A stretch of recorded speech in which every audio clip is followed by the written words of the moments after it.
Good morning student. मैं Ramesh Kumar, geography lecturer हूँ। आज की इस वीडियो क्लास में आप सभी का अभिनंदन करता हूँ। आज हम 10th क्लास सामाजिक विज्ञान की जो भूगोल पुस्तक है समकालीन भारत, तो उसके जियोग्राफी पार्ट का हम वन एवं वन्य जीव संसाधन जो अध्याय 2 है उसका पार्ट भाग 4 का अध्ययन करेंगे। आज की इस वीडियो क्लास में सबसे पहले हम देखते हैं कि मानव ने अपने जो क्रियाकलाप किए हैं उन क्रियाकलापों के आधार पर प्रकृति के साथ इतनी छेड़छाड़ की है कि वर्तमान समय में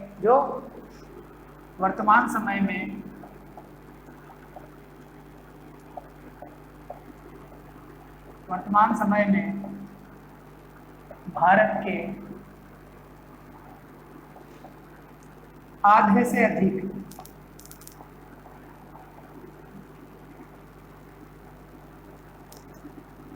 प्राकृतिक वन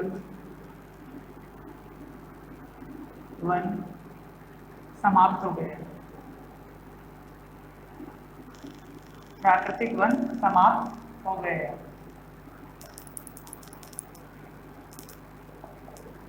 वर्तमान समय में मानवीय हस्तक्षेप के कारण जो वन क्षेत्र है वह वन क्षेत्र काफी कम हो गया है और लगभग आधे से अधिक जो प्राकृतिक वन है वह समाप्त हो चुके हैं और पृथ्वी का या भूमि का लगभग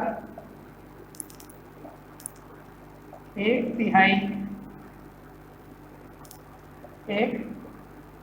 तिहाई भाग जलमग्न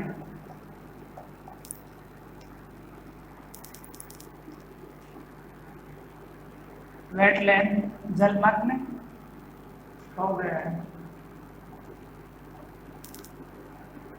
जलमग्न से तात्पर्य या वेटलैंड भूमि से तात्पर्य है ऐसी भूमि जिस पर पानी की अधिकता के कारण अथवा उस भूमि के नीचे की जो परतें हैं उन परतों में कैल्शियम या अन्य प्रकार के रसायनों के जमाव के कारण पानी का अवशोषण भूमि की नीचे की परतों द्वारा नहीं किया जाता है, जिससे भूमि है दलदली हो जाती है। तो वेटलैंड या जलमग्न का तात्पर्य है दलदली भूमि। तो जो भूमि है उस वन भूमि का लगभग एक तिहाई भाग जो है वह वेटलैंड या जलमग्न हो चुका है और भूमि सूख चुकी है। दलदली होकर वहां पर पानी की कमी होने के बाद दरारें पड़ जाती है। लगभग 70% धरातलीय क्षेत्र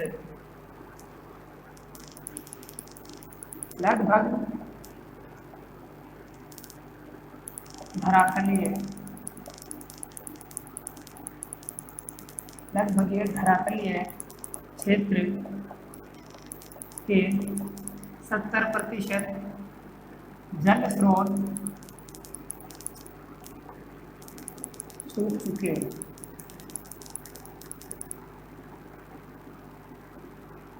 धरातलीय स्रोतों से तात्पर्य है जैसे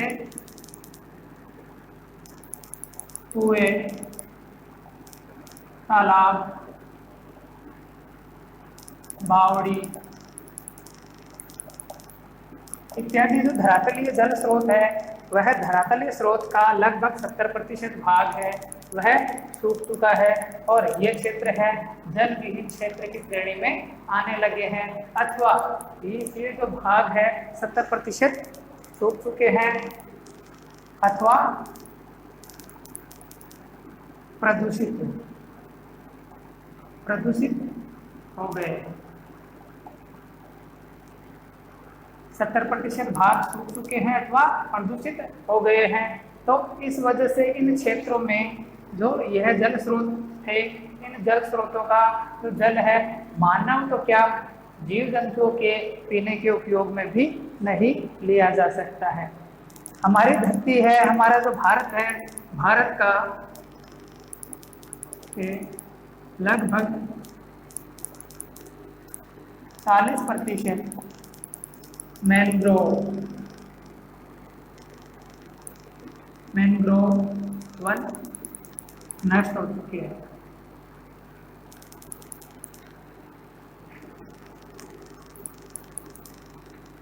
मैंग्रोव वन है, यह भारत में जो ऐसे क्षेत्रों में पाए जाते हैं जहां पर नदी जल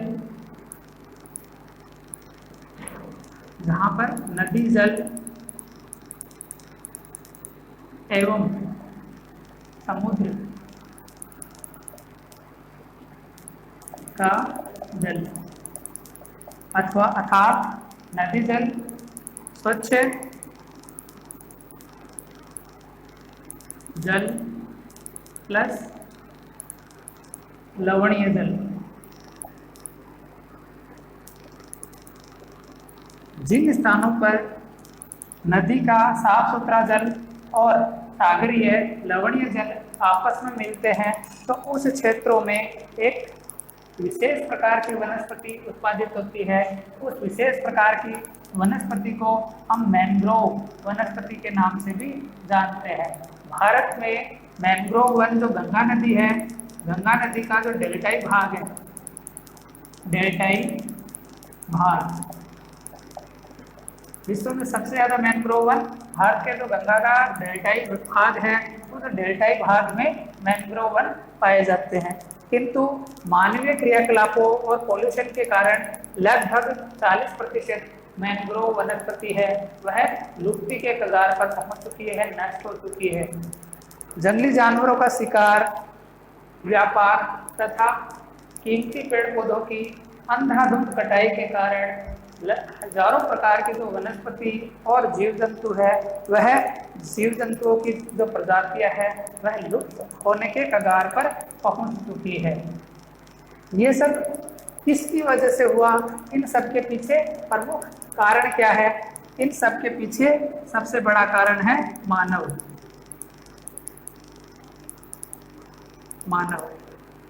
ठीक है, मानव सबसे बड़ा कारण है वनस्पति एवं वन्य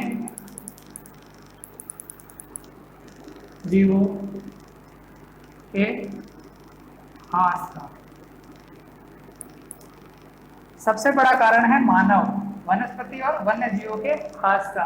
अब मानव कैसे है इन सब क्रियाओं के पीछे? देखते हैं। मानव ने अपने आसपास, मानव ने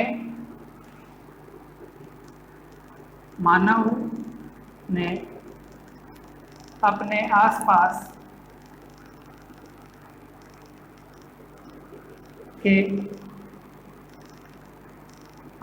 की प्रकृति को संसाधनों में बदल दिया है, ने परिवर्तित कर दिया।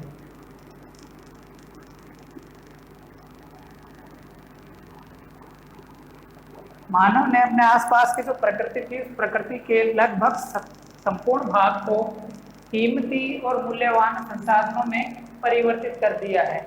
और इन प्राकृतिक संसाधनों को जब मानव ने प्रकृति को संसाधनों में परिवर्तित कर दिया तो मानव अपनी उपयोगिता के साथ साथ अपने लालच के कारण इन संसाधनों का अत्यधिक दोहन है, जैसे लकड़ी, छाल, रबर, पुनेन, इन सब के कारण आवश्यकता के लिए इन पेड़ पौधों और इस प्राकृतिक जो वनस्पति है इसका अंधाधुंध दोहन करना प्रारंभ कर दिया, क्योंकि इन वस्तुओं का उपयोग करके मानव अपने जीवन की बहुत सारी उपयोगिताओं को पूरा कर रहा है, आवश्यकताओं को पूरा कर रहा है। जैसे पुनेन है, पुनेन एक वृक्ष की छाल से प्राप्त किया जाता है। वृक्ष का नाम है सिनकोना। सिनकोना वृक्ष की छाल से पुनेन प्राप्त किया जाता है और पुनेन का उपयोग मलेरिया की दवा के रूप में किया जाता है। तो मानव इन पेड़ पौधों की लकड़ी, छाल, रबर और जड़, कंदमूल, फल आदि का प्रयोग अपनी कई प्रकार की आवश्यकताओं को पूरा करने के उपयोग में काम में लेता है। मानव इन जंगलों, वनस्पति और वन्य जीवों को का उपयोग प्रत्यक्ष अथवा अप्रत्यक्ष रूप में करता है। प्रत्यक्ष अथवा अप्रत्यक्ष रूप में इन साधनों का प्रयोग करता है। प्रत्यक्ष का तात्पर्य स्वयं वस्तु के सामने आकर, जैसे हमारे घर का जो फर्नीचर बनाना है, तो उस फर्नीचर बनाने के लिए हमें लकड़ी का उपयोग करना होगा, ईंधन के लिए लकड़ी का उपयोग करना होगा, तो यह उसका प्रत्यक्ष उपयोग है। जबकि हमें अगर किसी दवा के रूप में या किसी अन्य रूप में इन प्राकृतिक वनस्पति पदार्थ का उपयोग करना है, जैसे हमें मलेरिया हुआ है तो डॉक्टर ने जो दवा दी है उस दवा में कुनेन है। कुनेन कहाँ से आया?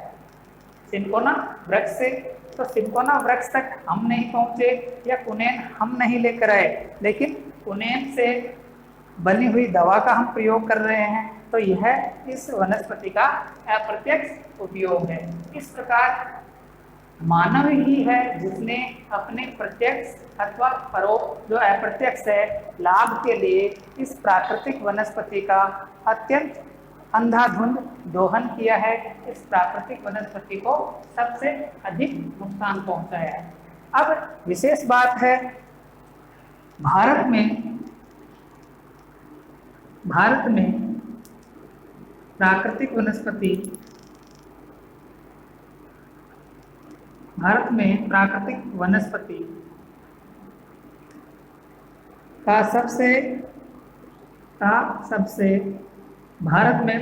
वनस्पति का सबसे ज्यादा ह्रास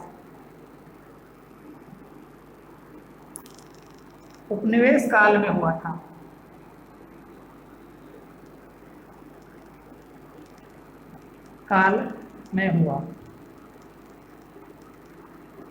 उपनिवेश काल का तात्पर्य है जब भारत अन्य शक्तियों के पराधीन था। जैसे भारत में अंग्रेज आए, अंग्रेजों ने भारत में लगभग 200 वर्षों तक राज किया, तो अंग्रेजों ने भारत को अपना उपनिवेश बना लिया था। तो उपनिवेश काल में भारत में प्राकृतिक वनों या प्राकृतिक वनस्पति का सबसे ज्यादा नुकसान हुआ। इसका प्रमुख कारण था उपनिवेश काल में रेल लाइनों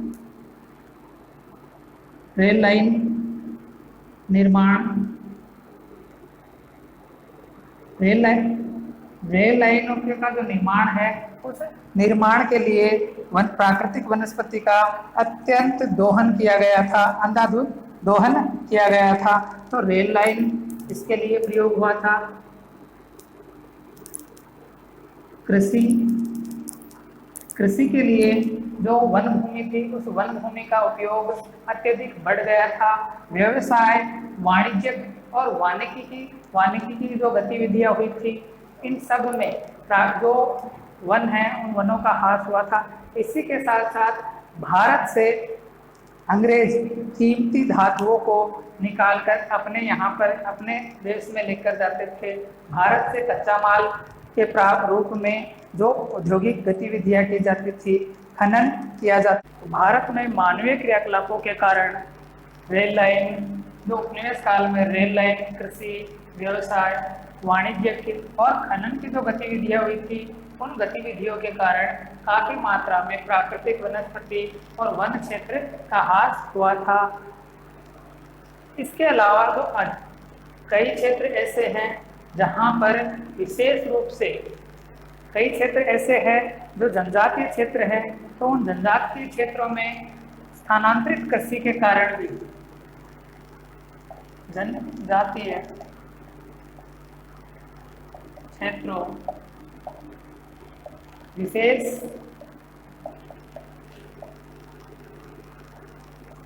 विशेष रूप से पूर्वोत्तर भारत है। पूर्वोत्तर भारत में एक तो 7 सिस्टर स्टेट शामिल होते हैं, असम, अरुणाचल, नागालैंड, मणिपुर, मिजोरम, त्रिपुरा। इसके अलावा सिक्किम है, उसको भी पूर्वोत्तर में शामिल किया जाता है। तो अधिकतर जो पूर्वोत्तर स्टेट है, उस पूर्वोत्तर राज्यों में विशेष रूप से पूर्वोत्तर भारत एवं मध्य भारत, मध्य भारत में स्थानांतरित कृषि, स्थानांतरित कृषि जिसे अलग अलग स्थानों पर अलग अलग नामों से जाना जाता है, इसे भूमिहीन कृषि भी कहा जाता है। कृषि, स्थानांतरित कृषि, भूमिहीन कृषि या इसे slash and burn, slash and burn कृषि के नाम से भी जाना जाता है। तो इस स्थानांतरित या भूमिहीन कृषि जो है, इसके चलते भी काफी मात्रा में वनों का निम्नीकरण अथवा वनों का ह्रास हुआ है। इस कृषि में वनों का ह्रास या निम्नीकरण किस प्रकार से होता है, ये वैसे तो आप सभी जानते हो। स्थानांतरित कृषि में जो जनजातीय क्षेत्र होते हैं, वह जनजातीय क्षेत्र एक समय में, जैसे किसी समय पर उन्होंने ये वाला क्षेत्र तय किया है, तो इस क्षेत्र पर जितने भी पेड़ पौधे वनस्पति है, उस पेड़ पौधे वनस्पतियों को वो लोग काट देंगे, काट कर साफ कर देंगे और काट कर साफ करने के बाद इन पेड़ पौधों को जलाकर इनकी राख को यहाँ पर खाद के रूप में छोड़ देंगे और इस साधारण औजारों के माध्यम से इस क्षेत्र में कृषि करेंगे। इस प्रकार की जो कृषि है, स्थानांतरित कृषि या स्लश एंड बर्न कृषि, यह 2 से 3 साल तक पैदावार देती है, उसके बाद ये क्षेत्र है यह अनुपजाऊ हो जाता है। तो इस क्षेत्र के जो लोग जो इस क्षेत्र में कृषि कर रहे थे, वो फिर किसी अन्य क्षेत्र पर पहुंच जाएंगे और उस अन्य क्षेत्र पर फिर से उस वहाँ की जो प्राकृतिक वनस्पति है, उस प्राकृतिक वनस्पति का दोहन करेंगे, उसको काट देंगे और वही पहले वाली प्रक्रिया अपनाएंगे, काटकर इनको जलाकर खेत तैयार करेंगे और यहाँ पर कृषि करेंगे। इस प्रक्रिया के कारण समय समय पर उस क्षेत्र विशेष की जो वनस्पति है, वह वनस्पति समाप्त हो जाती है और उसका निम्नीकरण हो जाता है। तो जनजातियों के द्वारा स्थानांतरित कृषि करने के कारण भी भारत का जो पूर्वोत्तर इलाका क्षेत्र है अथवा मध्य भारत वाला जो क्षेत्र है, वह मध्य भारत वाले क्षेत्र में वनों का निम्नीकरण और वनस्पति का काफी मात्रा में ह्रास हुआ है। इसके अलावा बड़ी बड़ी नदी घाटी परियोजनाएं,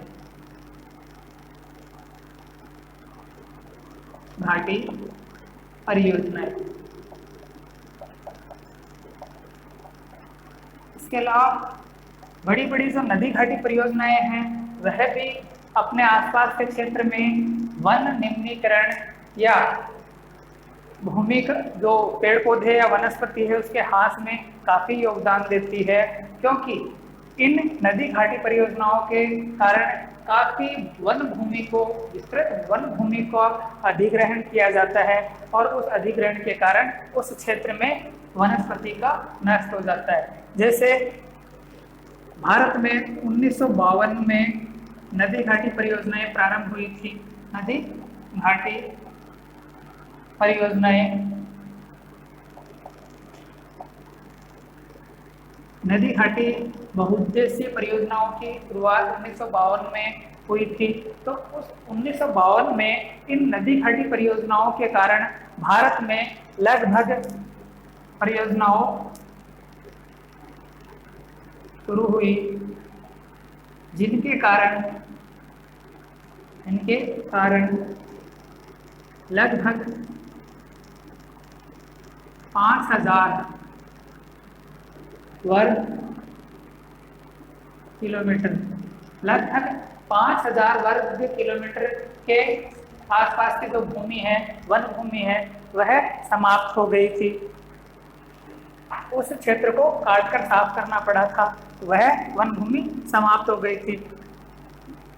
ये तो थी 1952 की बात, लेकिन वर्तमान समय में भी इन नदी घाटी परियोजनाओं के कारण वन भूमि को काफी मात्रा में नुकसान पहुंचाया जा रहा है। जैसे यह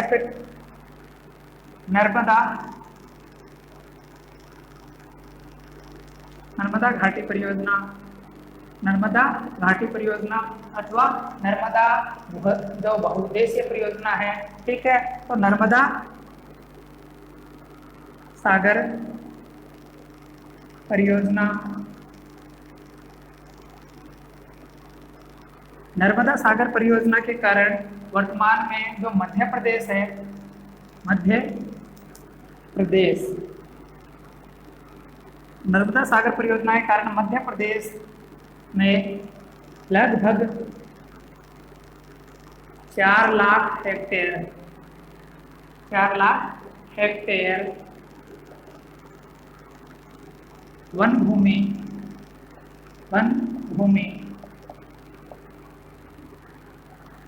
समाप्त हो रही है तथा वन भूमि जो वन भूमि है वह समाप्त हो जाएगी एवं इसके आसपास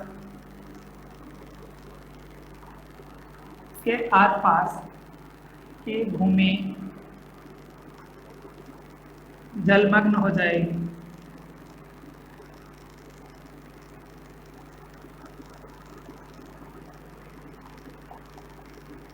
नर्मदा बांध परियोजना है, नर्मदा नदी जो सागर परियोजना है, इसमें बांध निर्मित किए जाएंगे। तो इस बांध बनाने के लिए काफी वन भूमि का अधिग्रहण किया जाएगा, उन वन क्षेत्रों को काटकर नष्ट कर दिया जाएगा और इस वजह से उस क्षेत्र में प्राकृतिक वनस्पति समाप्त हो जाएगी और काफी भूभाग है वह जलमग्न हो जाएगा। ये तो थी। इसके अलावा खनन प्रक्रिया जो है, खनन प्रक्रिया के कारण भी प्राकृतिक वनस्पति का ह्रास होता है।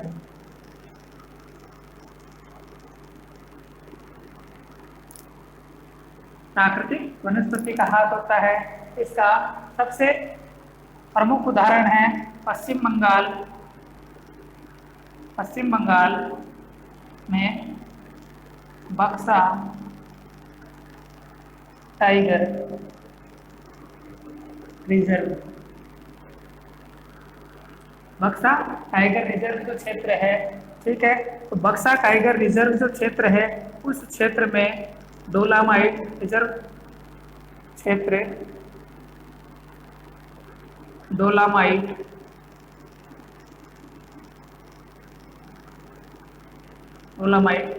खनन के कारण, डोलामाइट खनन के कारण इस क्षेत्र में वन्य जीवों के प्राकृतिक आवास नष्ट हो गए हैं एवं जो खनन कार्य है उस खनन कार्य के कारण भी काफी मात्रा में प्राकृतिक जो वनस्पति है, वन क्षेत्र है वह या वन्य जीव प्राणी है वह काफी प्रभावित होते हैं। जैसे पश्चिम बंगाल में टाइगर्स को सुरक्षित रखने के लिए टाइगर संरक्षण केंद्र बनाया हुआ है, बक्सा टाइगर रिजर्व क्षेत्र का जो आसपास का क्षेत्र है वहां पर डोलामाइट नामक खनिज का खनन किया जाता है और इस डोलामाइट खनन जो खनिज है, इस खनिज के खनन के कारण इसके आसपास के जो क्षेत्र है उस आसपास के क्षेत्र में रहने वाले जीव जंतुओं और वनस्पतियों का जीवन खतरे में पड़ गया है। इन जीव जंतुओं का जीवन संकट में आ गया है और इस वजह से यहाँ पर इस क्षेत्र में कई जीव जंतु जो रहते हैं उन जीव जंतुओं के प्राकृतिक आवास को काफी मात्रा में नुकसान हुआ है और कई जीव जंतु हैं उनके जो आवागमन का मार्ग होता है उन आवागमन के मार्गों में काफी बाधा पहुंची है। खनन कार्य के कारण, खनन कार्य के कारण कई जीवों के आवागमन मार्ग में बाधा आती है।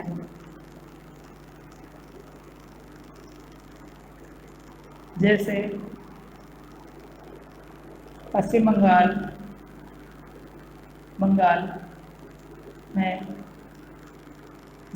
बंगाल में इस डोलोमाइट खनन के कारण जो बक्सर टाइगर रिजर्व क्षेत्र है, वहाँ पर उसके आसपास के क्षेत्र में हाथियों का जो मार्ग है, जिस मार्ग से हाथी आवागमन करते हैं, एक स्थान से दूसरे स्थान पर आने जाने का कार्य करते हैं, वह इस खनन कार्य के कारण आवागमन मार्ग बाधित हो गया है। और इस वजह से, क्योंकि सीधी सी बात है, जीव जंतु पशु पक्षी जो होते हैं, उनके पास हम इंसानों की तरह और गूगल मैप तो होता नहीं है कि एक रास्ता बंद हो गया तो दूसरे रास्ते से सर्च करके गूगल हमें डाइवर्ट कर देगा। ठीक है, इन जो जीव जंतु है, यह अपने आने और जाने के मार्ग को अपने दिमाग में सुरक्षित रखते हैं, किंतु कई बार उनके मार्ग में कोई बाधा आ जाती है तो वह उस बाधा को देख नहीं पाते या समझ नहीं पाते। इस कारण कई बार यह हादसों का शिकार भी हो जाते हैं अथवा अपना रास्ता भूल जाते हैं और किसी अन्य क्षेत्र जैसे मानव बसावट वाले क्षेत्रों में पहुंच जाते हैं, जिनसे उस क्षेत्र के आसपास की आबादी और उस जीव जंतु दोनों को ही खतरा होता है। आगे अगली वीडियो में हम देखेंगे भारत में जैव विविधता को कम करने वाले प्रमुख कारक। भारत में जैव विविधता को कौन कौन से कारक हैं वह प्रभावित करते हैं, उन कारकों का अध्ययन करेंगे।